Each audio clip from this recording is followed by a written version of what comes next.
একদিন এক বনে এক শেয়াল হাঁটছিল খাবারের খোঁজে। হঠাৎ সে দেখল এক বিশাল বাঘ তার সামনে দাঁড়িয়ে। বাঘ গর্জে উঠল, এই শেয়াল, আজকে তুই আমার খাবার। শেয়াল ভয়ে কাঁপলেও খুব বুদ্ধিমান ছিল। সে তাড়াতাড়ি একটা চালাকি ভাবল। সে বলল, ওহে বাঘ ভাই, তুমি জানো না, রাজা সিংহ আমাকে বলেছে আমি আজ বনের নতুন রাজা। বাঘ অবাক হয়ে বলল, কি? তুই রাজা? প্রমাণ দে।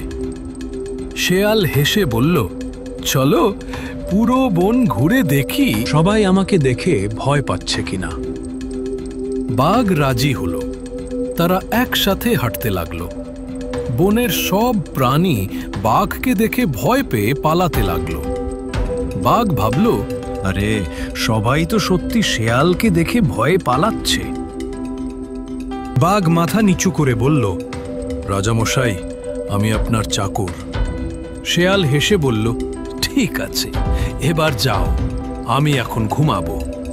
বুদ্ধি ও বুদ্ধিমত্তা অনেক সময় শক্তির চেয়েও বড়।